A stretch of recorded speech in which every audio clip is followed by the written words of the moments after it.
Let's go through the code to implement various data encoding techniques that we talked about.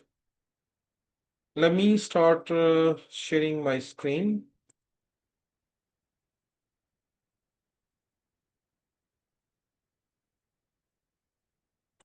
So let's first go to the web browser. And if you have not already done so, go to github.com MUF148. And please, in the repository on quantum machine learning with Qiskit 2.x, there is a file named QML2 underscore data encoding underscore feature map. So please download this file and you can walk through the file with me. So you can run it on uh,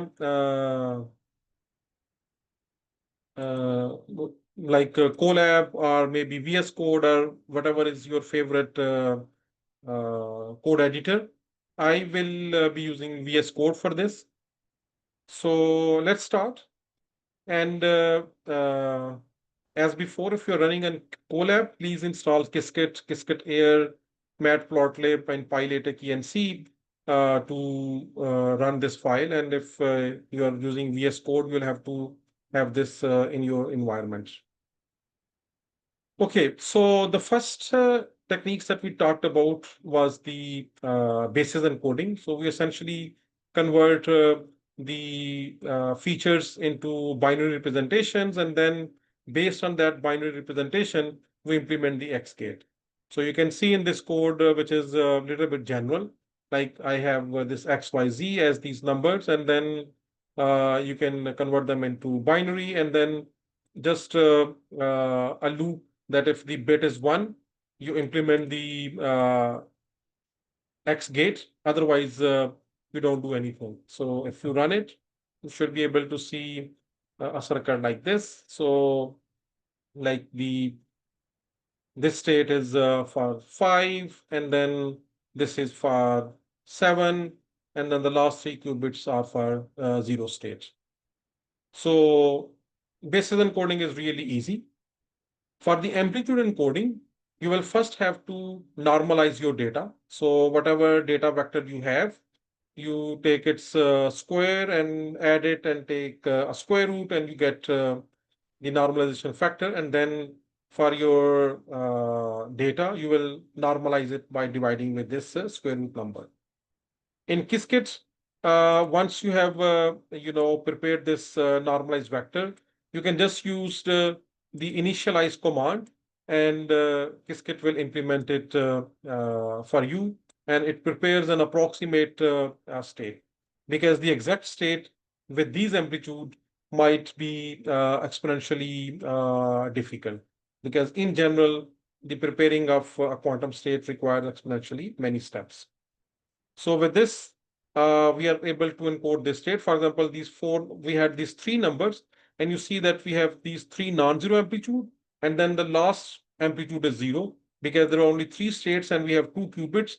So the last uh, amplitude, we just put a 0 ourselves, so that that state doesn't appear. For angle encoding, it's really simple. We just apply an RY gate, and the angle of the RY gate is equal to our feature. So, for example, here is an example.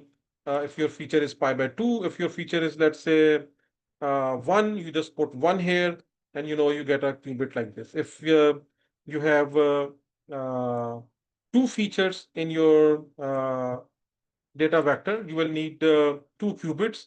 So there should be a 2 qubit circuit. Let's say the second feature has a data point -1 by 2, and then make sure that the second feature is encoded to the second qubit, and so on.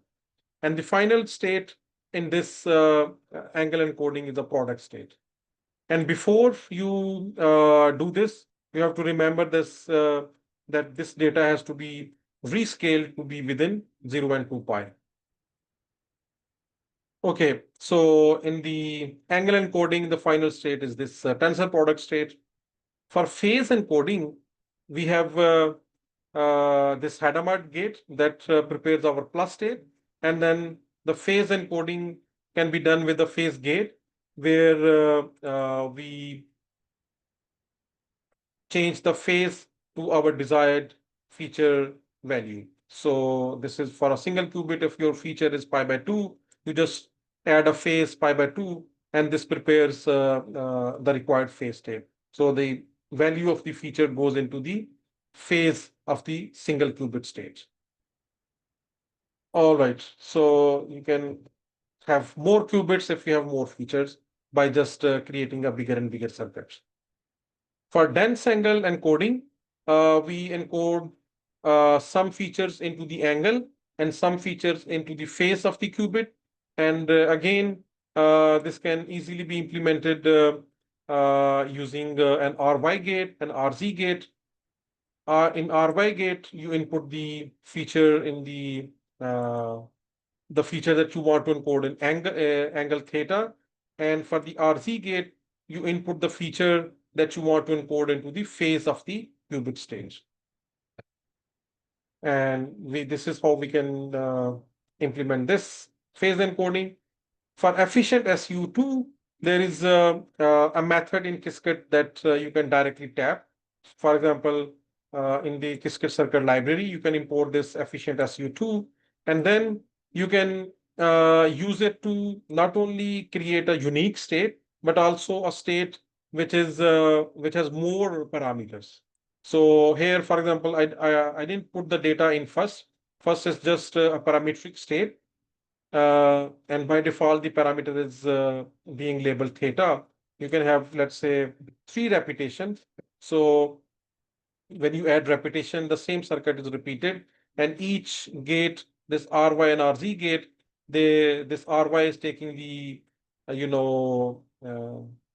into the angle, and this RZ is taking the feature into the phase, and this control X is mixing the two states, and so on. Okay, so when you have, let's say, more qubits, you can have, suppose, 3 qubits to encode more data. So you can choose repetitions. And then when you repeat, even though by default it's showing that the parameters are different, what you can do is you can put the same parameters that came into the first part into the second part when you are uploading the value of the parameters. So that we can easily do by using this dot assign parameter. This command dot assign parameter is used for 2 purposes in Qiskit. You can use it to update the weights because they're also parameters, and you can use it to encode your data points to the state, because the data is also going to the parameters. The only difference is that the parameters that represent the data, they are fixed in the circuit, that when we are training in quantum machine learning, the parameters remain fixed, and then the weight parameters, those are the parameters that we update in every iteration. So the same dot assign parameter method is used for trainable parameters and for the data. And once you have this circuit with the this parameter theta, you can assign the parameters by the dot circuit parameter. And you see, now you don't see any parameters, you only see the numbers, because these are the numbers that were part of our data vector. All right, so this is another example. So here we had these 12 data points and 2 qubits in 2 repetitions, and you can also encode these 12 parameters, these 12 features into 3 qubits using just 1 repetition with a circuit like this. So this is a smaller depth circuit but more qubits, and this is a bigger depth circuit but with fewer qubits. All right. The Z feature map is actually just the same as the phase encoding that we studied at the top. So like one feature is encoded into 1 qubit, and we call it Z feature map because these phase gates are essentially generated by the Z gate. The ZZ feature map that we talked at the end in the lecture it's like this. Let me actually go to the circuit. So you see there's a Hadamard and there are these Z rotations, which are, shown as P gates here, because phase gate and RZ, they are essentially the same gates up to a global phase. And you see the x0 and x1 is coming here, and the f of x that is implemented here is x minus pi, x minus pi. So I was writing pi minus x0 and pi minus x1. It's the same thing because you take minus common from both of them and you can write them like this. Now, when we are talking about the ZZ feature map, we have many parameters that we can vary. For example, this entanglement, we can have linear, we can have circular, we can have, full, and so on. And similarly, the number of the features, we can select them over here. For example, here's a circuit with 4 features. So 4 features mean we have 4 qubits. So 1 qubit for each feature. And then once the features are loaded in the phase over here, they're also being loaded into the correlations between the data points. So here the feature entangle map is linear. You can make it uh, circular, and let's say make it full. So if you make it full, and I didn't I didn't imported the ZZ feature map, so that's why there was error. So it's imported now, and now you see that when we have full, it means all pairs of qubits are entangled with each other. If you have just circular, then it's only one more than the linear. So in linear, we have these three entanglement, and in circular, the last qubit is also entangled with the top qubit. And then we can generalize it. Okay, so the generalization of ZZ feature map is what we call poly feature map, in which we can have any poly string that we want. We can have more general functions of the data in here. For example, here, using a poly feature map, we are telling the polys that we want. So one block has Y gates and the other block has XX gates. You can use X, Y, X, Z, and so on. And then what it does that this Y gate is essentially implemented using these this x square root px dagger. So this is the Y gate implementation. And then this XX, this is being implemented in this one. And you can easily see the XX part.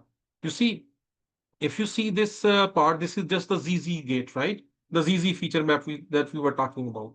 And X and Z have a relation through Hadamard gate. So if I put a Hadamard here and a Hadamard here, this becomes an X Z map. And a Hadamard here, and there's a Hadamard here as well, which you don't see because, there is another Hadamard that is coming from this side, and that has been cancelled with that.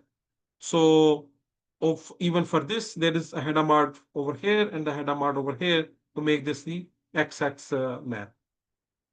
Similarly, we another extension of poly feature map is this two local map. Two local is where we have gates that are implemented on 2 qubits. So this a two local gate, this a two local gate, a two local gate, and two local gates we can specify the number of repetitions, 1, 2, and so on. We can specify the entanglement, and also this gate we can specify either we want CX or CZ. If we put CZ, this becomes the Z gate. If we put CX, so there are, various ways of creating these feature maps. And in principle, there are infinite ways you can, construct these ways, and the limitation is only your imagination. And then we can have these rotation blocks as RY and as RZ. For example, this are RY and RZ, they're encoding this data. And two local can be generalized to n local. So in n local, we can have gates, let's say Toffoli gates and higher order gates in the entangling block. And this also again have, this RY gate that you see here and RZ gate that you see here. This is another way of specifying the rotation blocks. And for the entanglement blocks, you see the CX gate. So in the CX gate, we can also specify, let's say, A, and sorry, in CX we can do it, but in if it's a rotation gate, then we can encode the data in this rotation block as well, in this entangling block as well. It actually, okay, so this example has this thing. So you see that in the entangling block, in the entangling part, instead of taking a control X, we have a control RX. So in addition to entanglement, we are also encoding a parameter there. By this, parameter, we can sort of control how much entangle to generate between these two qubits. So these are, various ways of creating these feature maps that you can play with from this file. And in the next 2 days, we are going to be using these feature maps to implement practical quantum machine learning problems.